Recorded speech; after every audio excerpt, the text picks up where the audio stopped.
Today, our first podcast guest for the blog is Melissa Parrish. And many of you know Melissa, but you may not know everything about her. And just as an introduction, she is a member of Spiritus Christi. She's part of the SPARC team, the Spiritus Anti-Racism Coalition. But she was born and raised in Queens, New York, where she completed her undergrad degree at Queens College, City University of New York, with a dual degree in political science and Africana studies. She went on to do a master's in adult ed and coursework in nonprofit management at the New School for Social Research. As you'll see today, she's developed a real passion for studying culture, cultural identity for people in the African diaspora, while taking courses on Caribbean women writers, Black political and social thought, African American literature, Black nationalist thought in the 19th and 20th centuries. She's worked professionally in public education, nonprofit, and corporate settings. She has a deep history in racial justice work, which is really why I wanted to talk to her today. That work she'll tell us a little bit about, but it began back in the late 80s with anti-apartheid divestment projects, community organizing in New York in the 90s in response to some racially charged incidents that resulted in charges of police misconduct with communities of color.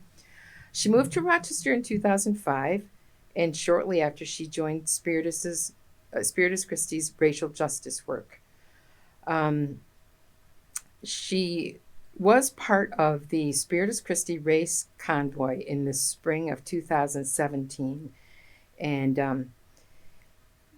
I'm sure that we'll get into that a little bit, but I do want to note here that when I met Melissa and talked with her and worked with her in workshops and things, I knew that she was the person who could help me in introducing a book that I felt unsure about teaching, or a play when I was teaching in Webster.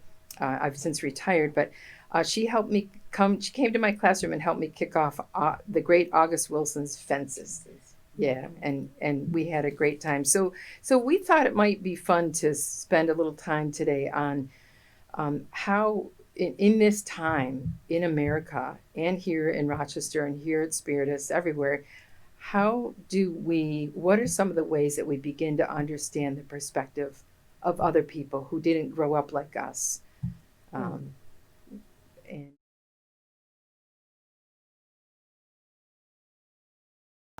Literature, reading, looking at the voice and perspective of other people and other experiences of other people can give you a lot of insight around worlds outside of your own.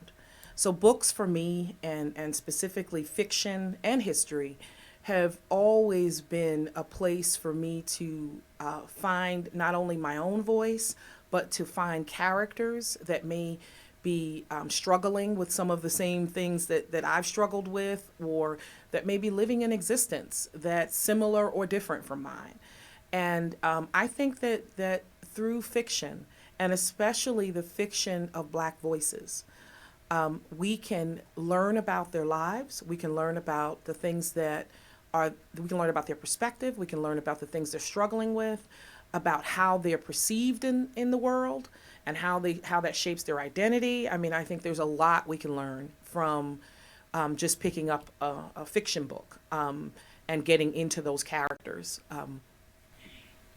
When you and I talked about this interview, you talked about how empowering it was for you, Melissa, when you began looking at books. And you're a reader, right? I am. I really am. I've been a reader since I was probably 10 years old, 8 or 10 years old. The library was my space that...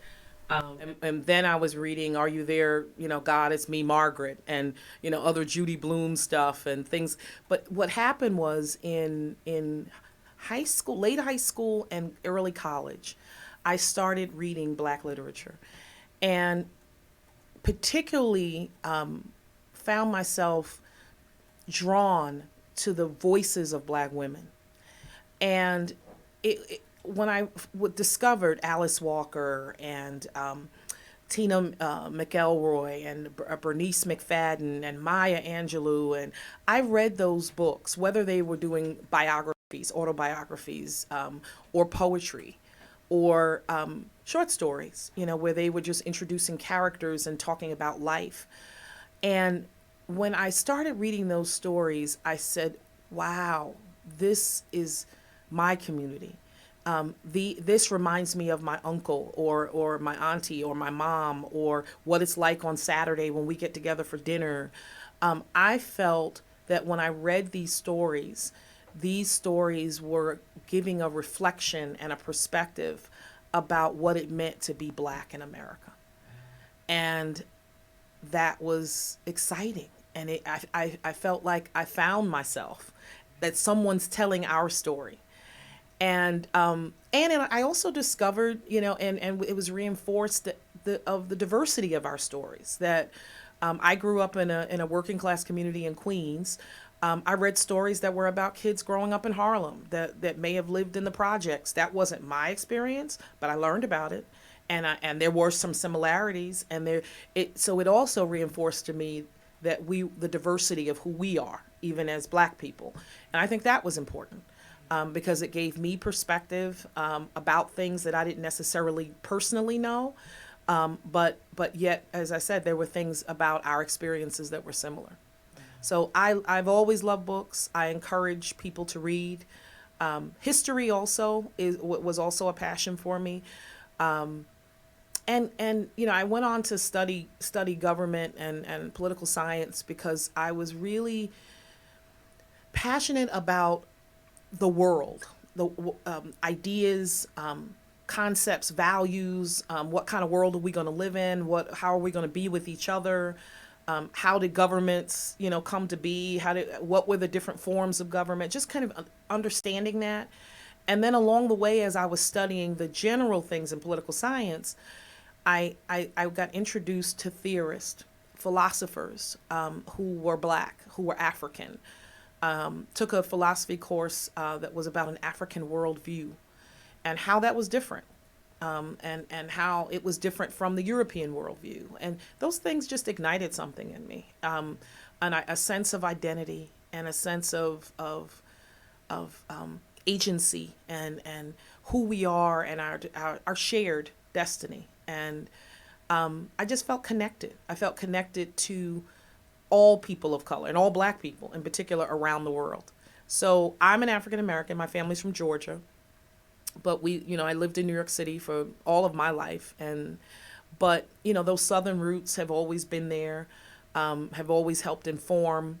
I always wondered, things that my grandmother did, things my grandfather did. We had been away from it a few years, so it wasn't as, but they still did these things, and they referenced things and talked about things, and my grandfather's food, and things that were part of the Southern tradition.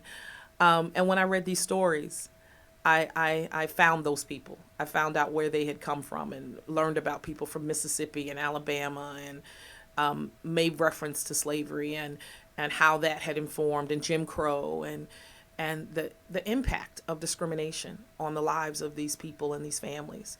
So it was exciting to have a voice and to see the lives of these people resonate in me, and it wasn't just history.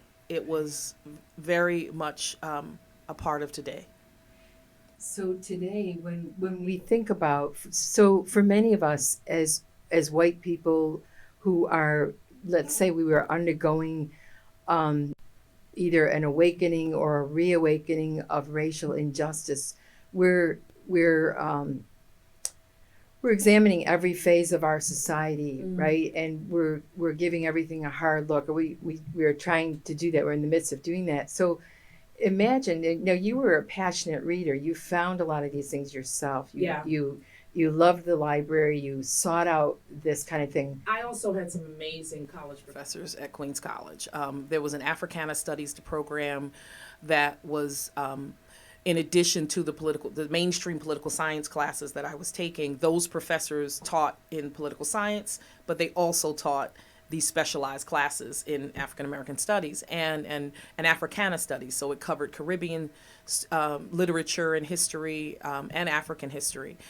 And I felt, they were my mentors. They were the people that when class was finished, because I was still chomping at the bit for the things that we were discussing, would sit after class with me and talk about these concepts and direct me to other books, and had massive libraries themselves, and I would let me borrow some of their books, and I could do my papers on specialized topics that I was passionate about that were relevant to me. So yeah, it was definitely in college that I developed it more, and especially this love for looking at my own culture and my own history. And so if we take that to the experience of a child today who is, say, growing up in a school where there really isn't that opportunity, where the default is literature written by white people, what does that do? Let's take this apart. What could that potentially do to a child who's African American? Oh, it is extremely Important for a child that's African American to read books and to hear about experiences and learn about life that is reflective of them. So I remember when how important it was for me, and when I had a child. I have two boys, and I remember when my boys were 2-3 years old, I went out of my way to find fairy tale books that had been rewritten with characters of color. So instead of Jack and the Beanstalk, it was Giacomo and the Beanstalk. Instead of, and there's a whole series. So what that did for them was place someone that looked like them, that has a name that may be like their name, that's a central character in this book. And same story, same similar, fairy tale. But when you do that for a child, you let them know that the world that they're reading about and that they're exposed to has them in it, that they're not invisible in that world. They're part of that world. They can be a central character, that you can be the protagonist in that story. I will say this, that, things have come, we're certainly in a better place than we were even 30 years ago in having access to those books, and bookstores and private publishers and third world press, and that with just a little bit of searching you can find picture books and stories that reflect those characters. Back then I had to look a little bit. I had to go to black bookstores and maybe order things, probably not ordering them as much online back then, but I spent a lot of time walking through stacks and looking in certain sections in Barnes and Nobles back then. But now there's a lot more that's accessible. And so I say to teachers and to parents to spend time doing that. It makes a difference. It will make a child see themselves and be inspired and get curious about. My younger son got curious about explorers. He's always been into science.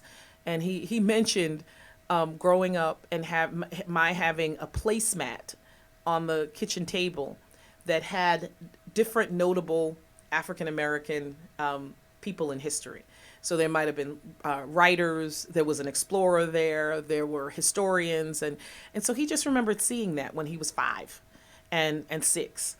And so later he said, "Mom, is that Samuel Henson?" Because he remembered seeing it on the placemat. Wow. And then he looked up a book, on it when he was in school. And so it's important for children to see that people in their community made valuable contributions, were educators and doctors and teachers and explorers, and were mathematicians, and traveled around the world and did exciting things. That those weren't things that only white people did.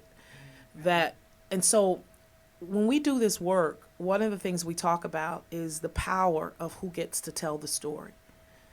Because depending on who gets to tell the story, you get the narrative gets shaped as to who were the heroes of the story, who were the people that were center stage, what was happening in their lives, and who were the people that were change agents that were making a difference. And the more we read about African Americans by African Americans, then you're more likely to be able to get a perspective that is an alternative perspective, and sometimes just a different perspective. And for many of us, people of color, it may be a perspective that may be a bit more aligned to and more familiar to what our experience has been. I read both, like I went through a mainstream education but it was taking my Black studies classes. It was reading my literature.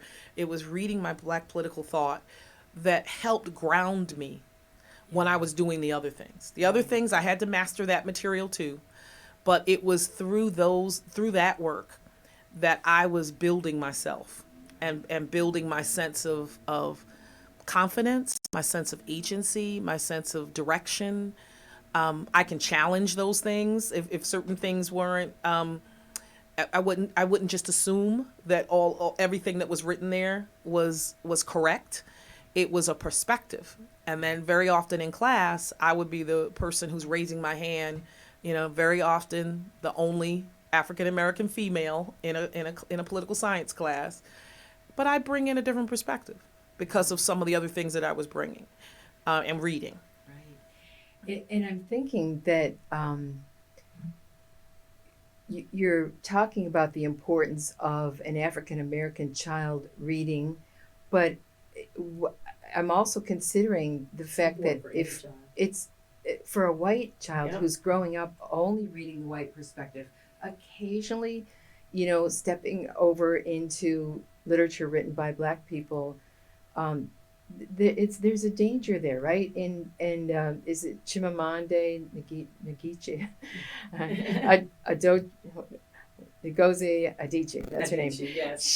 She does a whole TED talk on the danger of telling only one story, which is exactly what you're saying.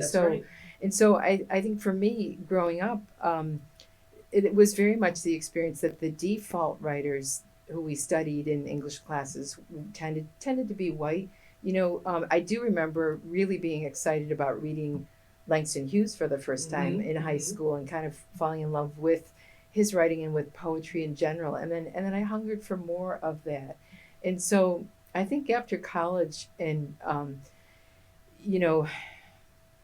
I think I really felt that sense of deficit. And so Rochester has had a great history of bringing in excellent writers, people of color. And so I think I would make sure I would go out and see Rita Dove, Right. One of our poet laureates, and Alice Walker, Toni Morrison, Maya Angelou, and people who I knew would give me that sense of that experience that I hadn't really grown up with. Mm-hmm. It is a loss to us all if we limit ourselves. It is. I think that it's so valuable to look at things from another person's perspective, to understand womanhood, and to understand womanhood from the perspective of a woman of color, a Black woman, an African woman. I think that by doing that, it really helps us understand the nuanced perspective of sisterhood. That as a white woman moves through the world as a woman, there's a duality that exists for this Black woman as she moves through the world. And she's not only a woman, but she's also Black. And at different times, the way they experience the world as women may be similar, and then there are other areas that may be different. And it's through reading that literature and hearing the voice of that Black woman that you'll be able to understand that. And I think that will impact relationships. And what you're also hearing me say is that you hear these days this term privilege, right? And so when we talk about white privilege, what we're talking about is if a white woman can consider herself a feminist and has not read, heard, learned the perspectives of women of color, that's a privileged position. Because as I just mentioned, that if you are fighting for the rights of all women, then you have to have an understanding of what does it mean to be a black woman, a Mexican woman, an Asian woman. You have to know something about how culture impacts her womanhood and how society views her in those ways. So it's when we talk about privilege, part of privilege is you're deciding that you don't have to know. Right? That you can go through the world, you can grow up, that you can call yourself that, and yet not intentionally fill in a big hole that isn't your experience. Like my experience is this, but if I want to be inclusive of all women, then I need to stretch outside of myself and learn about the experience of others, and that there's valuable experiences that those women bring that I don't know about. So our homework really is to read, to listen, to read not just the columnists and the current books that tell us what the social constructs are that we need to notice. We need to go beyond that. We need to read biographies. We need to read fiction. We need to autobiographies. People are talking about their upbringing.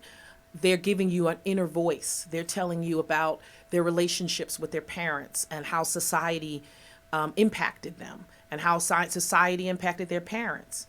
They're telling you about what it was like to grow up in their household and what kind of stressors and challenges they were up against.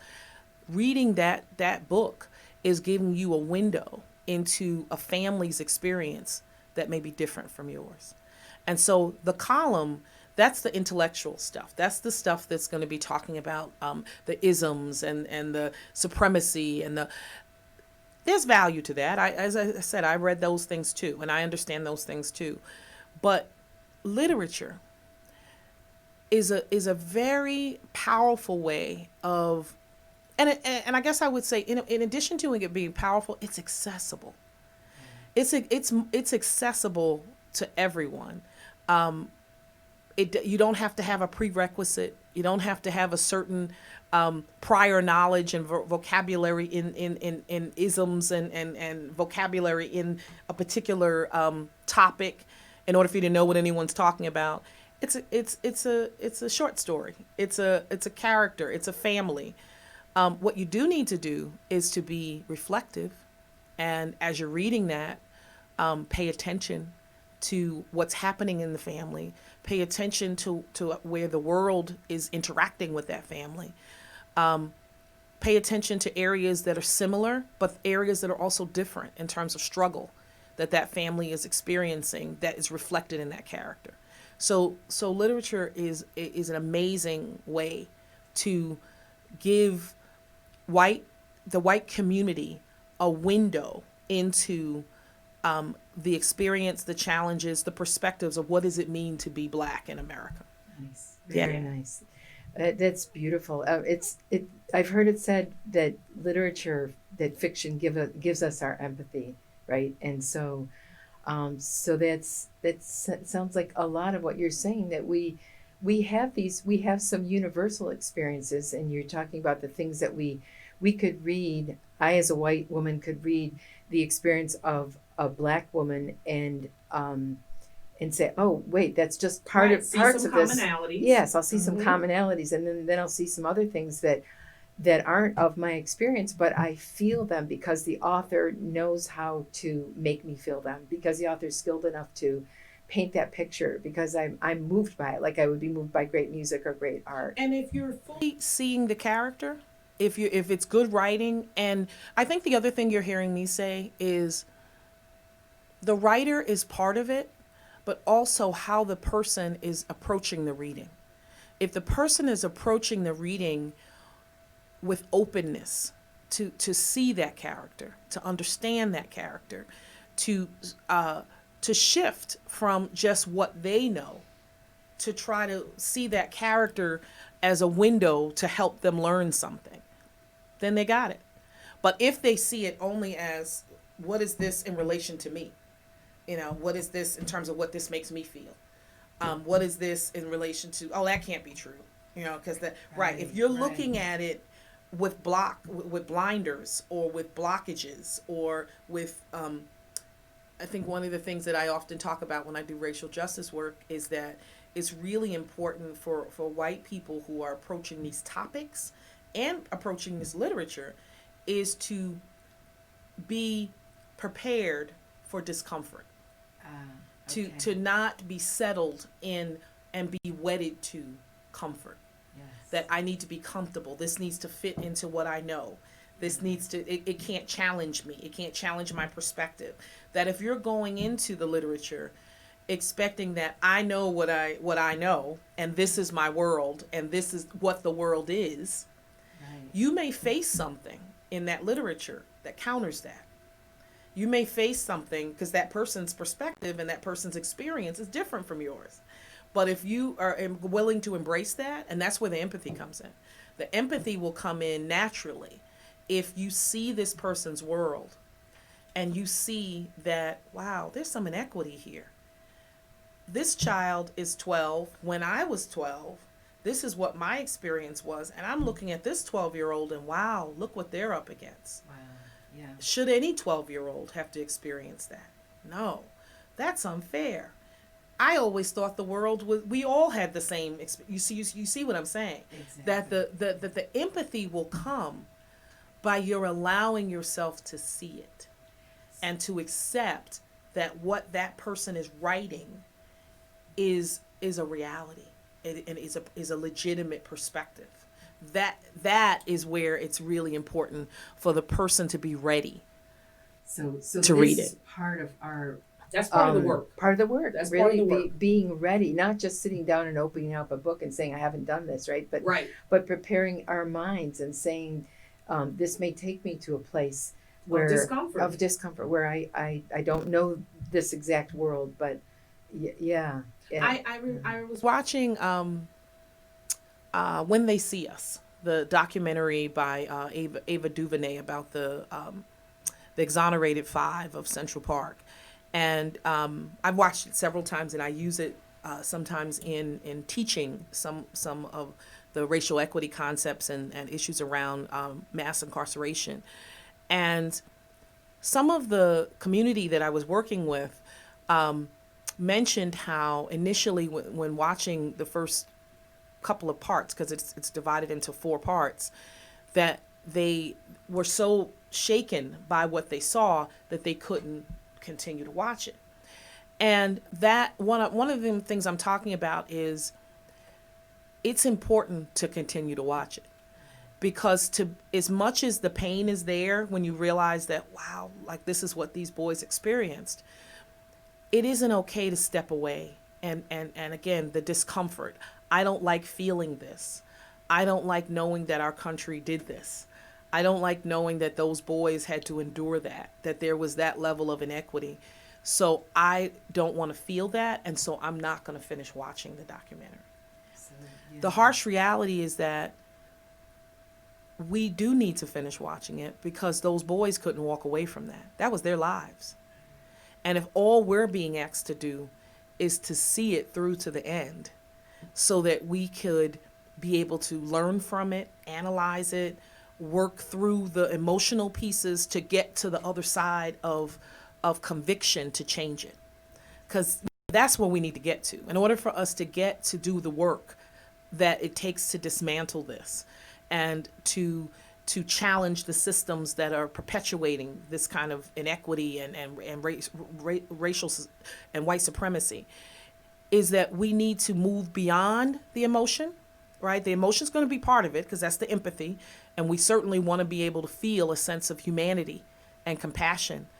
But the tears are only the beginning. The tears aren't the end. You have to get past the tears to get to the rage, and then past the rage to the conviction to change it. Wow, Melissa, that's so beautifully said. And I'm sitting here thinking about maybe an analogy that helps me work through this. And the only movie I ever walked out of was the movie Platoon about the Vietnam War. There was a scene that made me cry. I walked out. I think we had, maybe it was on TV at one point years later, walked out of the room again because I cried. And then I thought, I owe it to the people who went through this. Right. And so I watched it all the way through. And I think that's what you're saying is that get through the tears, get through, people live through this. People live through this. And if we owe it to them. To stay through the story. Like, as their story is being told, we don't get to say, oh, this is too much for me. Right. It's too much for you to hear about it. How much do you think it meant for them to experience it? And so I feel similar when I watch stories, when I watch historical pieces, documentaries, or dramatizations or movies that are about lynchings, or about the period of slavery, or about the Jim Crow period. Any of those periods of time where the types of atrocities that Black people were experiencing were very overt and very violent. And now it looks like, police, shooting someone. Then it may have looked like a lynching, someone burning someone alive or dragging them on the back of a car. These were horrible, horrific things, or burning down an entire Black town in Tulsa, Oklahoma, just because they were successful. When I think about the Tulsa, Oklahoma situation, I think about your question earlier about what does it mean for a child to read Black literature. I also think about what does it mean for a child to know that there was a town where Black people were so successful, where they owned businesses, they owned a bank, they had homes, they had their own homes, there were churches, that kind of self-determination, that they were independent, that they were able to, that we had millionaires. And this was, back in the 1920s and 30s. What would that do for a Black child in terms of their own minds to know that we had come from people who had done that? That makes a difference. It makes a difference in what that child understands is possible for their own people, and what they're capable, the type of achievement that they're capable of.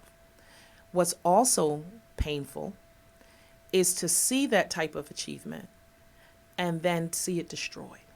Right. To see the jealousy, the hatred that causes someone to burn it to the ground with no recourse.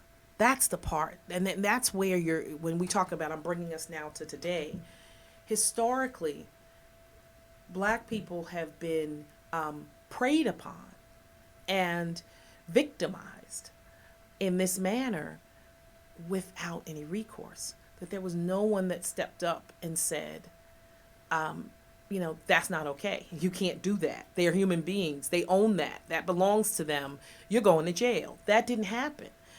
And I was watching just recently, I'm always, if it's a book or a movie, and there was a scene in this film called Deacons for Defense.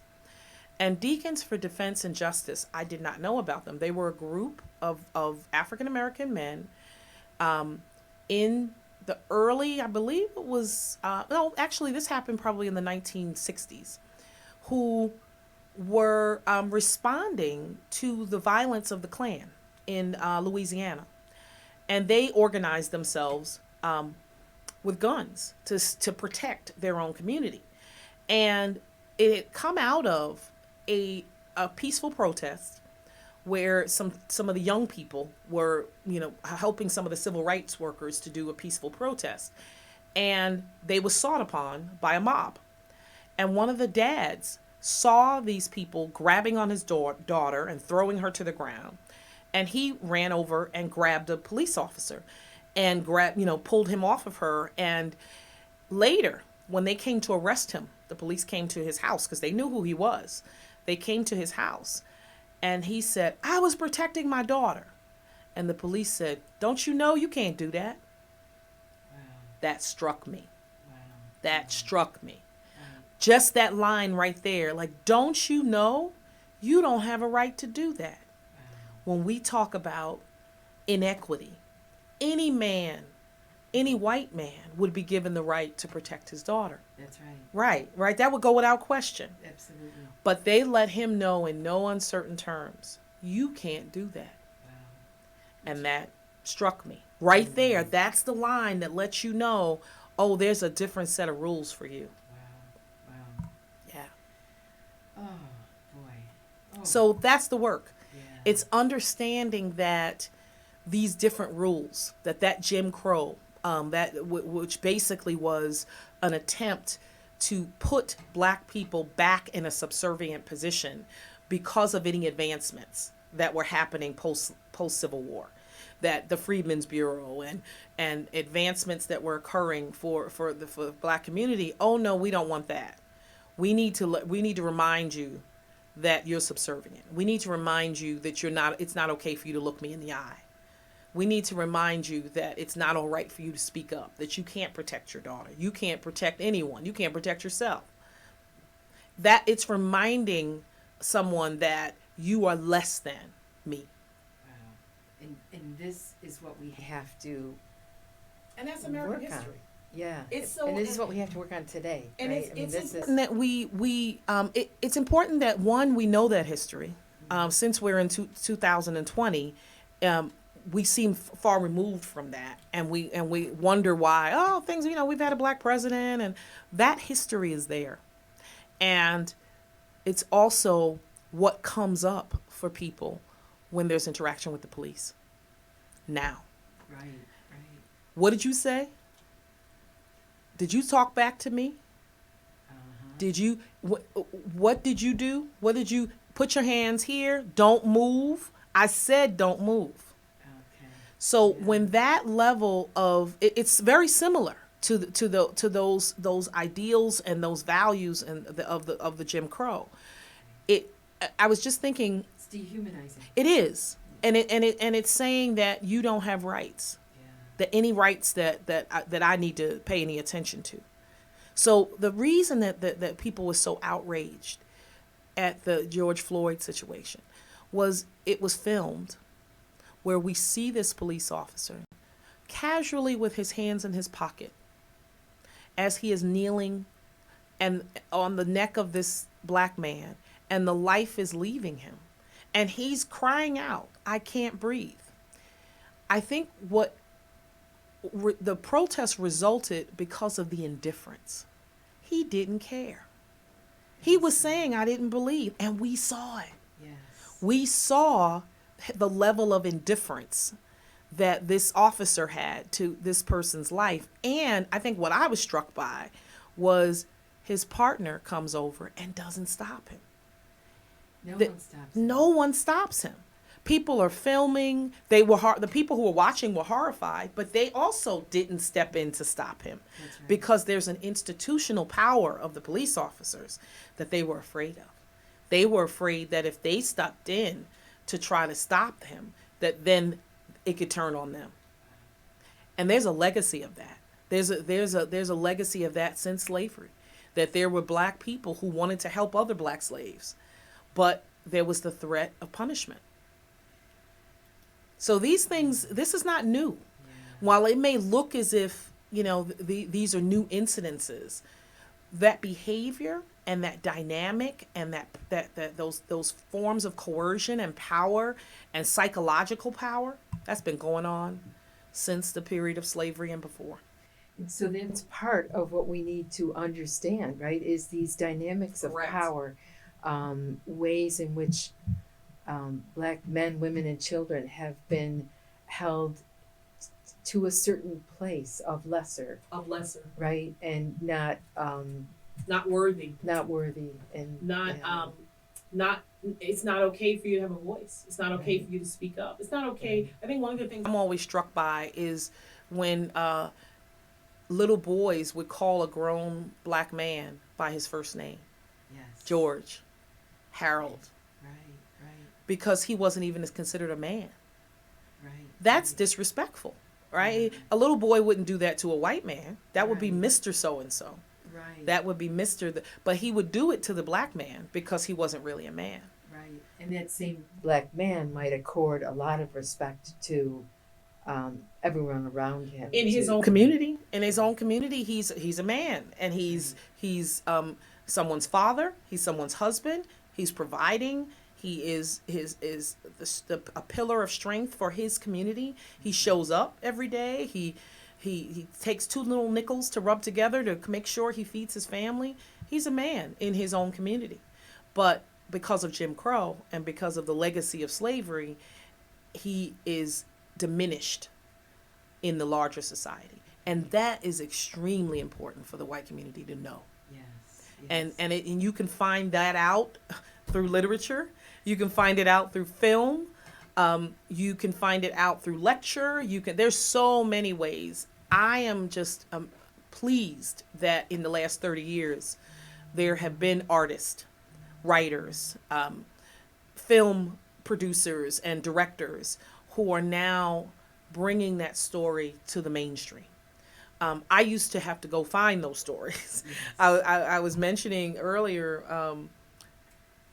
that I used to go into there was a library in New York City called Schomburg Cultural Center in Harlem, and I would travel from Queens to the library in Harlem and spend the day on many an occasion in the stacks, looking at old issues of the Negro Digest or Langston Hughes' works, or looking at newspapers that had been published in the early 19th century and 20th century, Ebony magazine and Jet magazine, and these were all periodicals that were a reflection and a depiction of black culture.